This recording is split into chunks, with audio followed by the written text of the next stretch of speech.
Mapapasayaw na ako ng tininininininininining. Mayroon na naman ako nakitang wala sa Pilipinas. Hindi ko na naman alam kung anong pangalan. Ay! Ayun. So, nagalit si Doggy.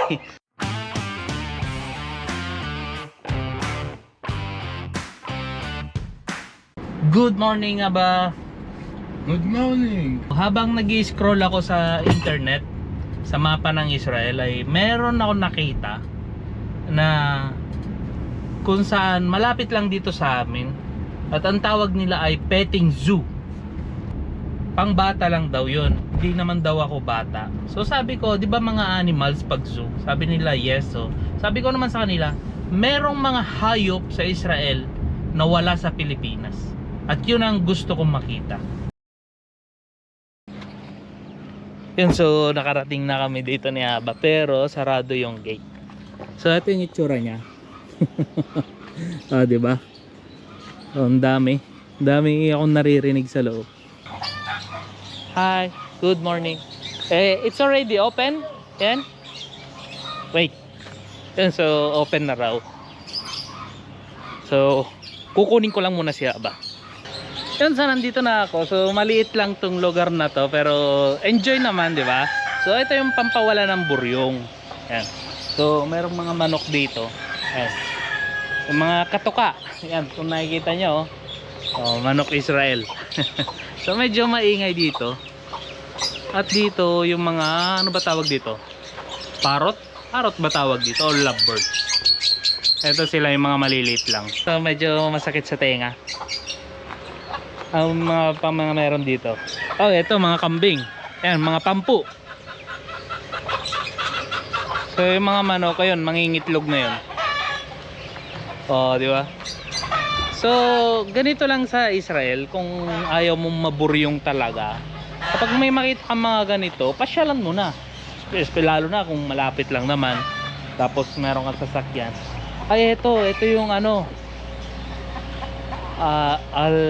Alcapa, hindi ko alam sigurado yung pangalan, pero kung alam nyo to, please comment down below. And so ito yung animals na nagdudura. Yan. Hello. Yan. And oh, peacock. Yan. Ganda ng peacock, oh. Hindi niya inopen yung ano niya. At syempre, meron din sila dito, ano ba to? Texas? Ito panlaban nila.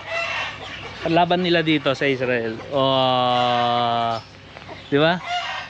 Pero usually bawal dito, bawal lang. Walang sabungan dito. Oh, eto. Iguana. Kailangan layo naman ng iguana. Hey, Mr. Django. Django. So medyo malayo yung iguana. Hindi siya gumagalaw. So hindi ko alam paano basahin to, dahil nga Hebrew.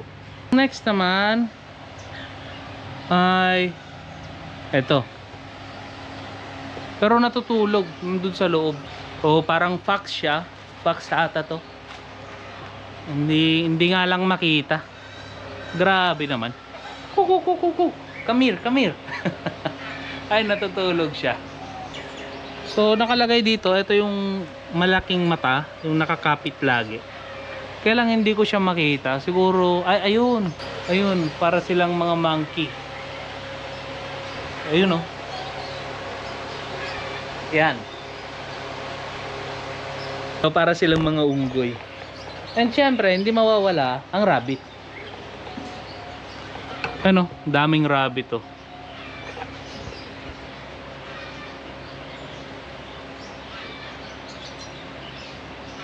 So dito sa petting zoo, ang sabi sa akin, pwede mo raw hawakan yung rabbit, pero wag na lang. Ayaw kong magbigay ng stress sa animals. Mas maganda na lang na dyan na lang sila. Wag mo nang hawak-hawakan, laruin. Then ito naman, hindi ko alam mga pangalan nitong ibon na to. Ayun no, may mga ibon. Ayan. Mayroon na naman ako nakitang wala sa Pilipinas. Hindi ko na naman alam kung anong pangalan. Ay! Ayan. So, nagalit si Doggy. Ayan, Pampu. Ito si Pampu. So, ito, hindi ko alam kung anong tawag dito. Ito siya. Ay, nagtago sila. Ito kasing asong to. Ayun, no. Nagtatago sila. So, ito yon. So, nakakabwisit naman tong doggy na to. Nagtago tuloy yung mga animals. Ayun, may lumabas. Umisilip. Ang cute. Excuse me. What's the name of this animal? Meerkat. Ha? Meerkat. Meerkat. Meerkats. Yeah, they live in Africa. From Africa? Yeah. Wow. Yeah. You know the movie Lion King? Yes. Timon. It's... Yeah. Oh! So sila pala yon. Yung nasa sa Lion King.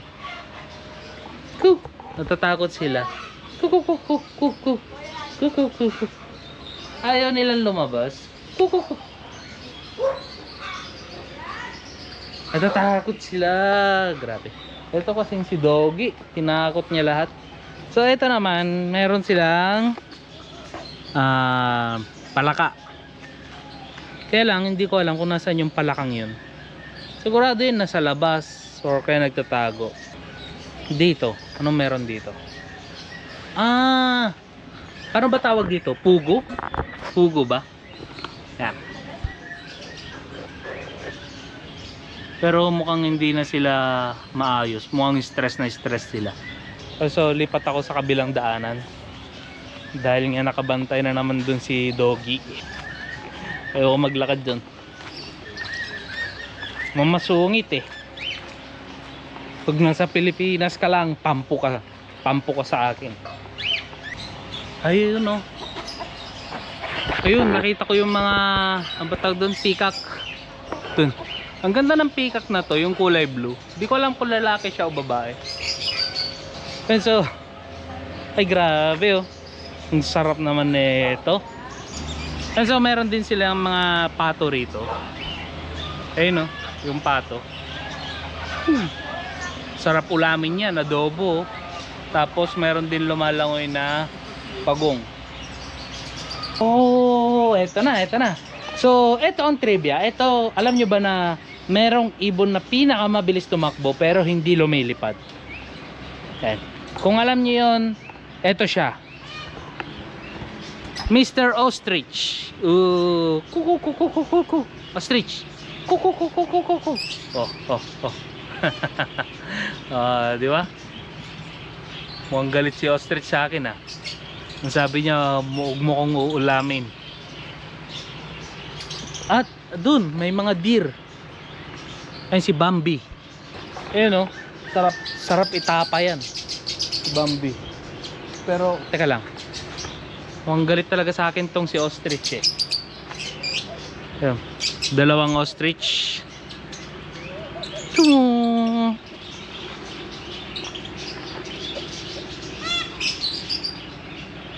So marami na akong nakita rin naman dito na mga animals dito sa Israel. Kaya ng mga beaver. Diba? Meron pa yung mga iba yung may tinik-tinik sa sa katawan. Ayun, lumapit si Bambi Lumapit na si Bambi. Ang ganda ng katawan malusog. Kaya lang nawawala na yung mukhang bata pa to kasi meron pa siyang mga white spot sa katawan. Bambi. So yun lang. So ganito lang kaliit dito. Wala na ata akong makikita pang iba. So kumbaga pang bata lang talaga dito. Pero okay siya. Nakakawala rin ng stress. Kaya nga lang yung mga animals ang na-stress. And so natapos na kami ni Aba na tumingin ng mga hayop, yan yung mga animal. So andito kami ngayon sa may Ashdod. So dito magme-mekos kami ni Aba. Yan, so excited na ako. First time mag-mekos. And so andito na kami ngayon sa Namaste. Namaste India. Yan. So hanap tayo ng mga insan. Whew! Saan dito si insan? Ayun, so andito na kami sa loob ng mga insan. So wala pang insan na nagbibigay ng menu. Antay pa lang kami. So si Aba, ayan. Chong. So nag-iisip siya kung ano yung kakainin niya. So first time lang namin dito sa lugar na to. So hindi ito yung city na malapit sa amin. So travel kami ng almost 1 hour. Ayun, so mukhang nakalimutan kami ng mga insan. Oh, This English. this English. This is not okay. But only Hebrew. Okay. So, For my Aba. So ito na. Ano ba meron? May starter ang mga namaste sa mga insan. Babo. Good job. Thank you, insan. Sige, insan. Mga insan.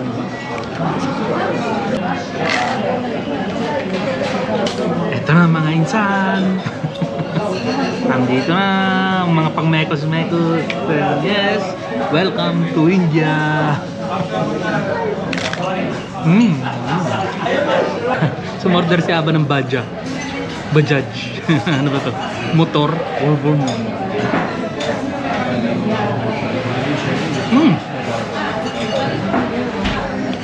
Much better than what we eat there. Yes? Yeah. Oh. Okay siya. Here I don't feel too much the kusbara. This I don't feel too much. There I feel so strong kusbara there.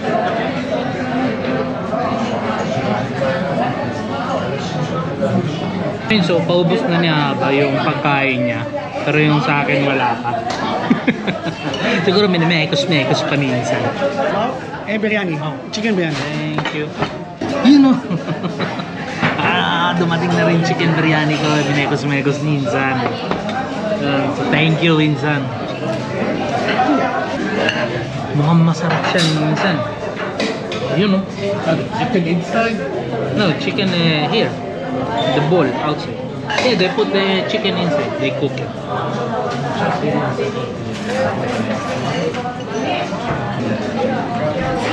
Mainit mga Insan. Pero masarap. Ang sarap na ito mga Insan. Ito na mga Insan. The perfect bite.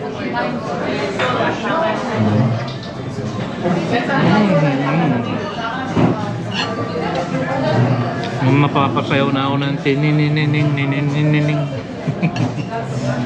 Sarap. Pawis na ako. Kalahati pa lang naubos ko sa order ko. Grabe yung pawis ko. Anghang.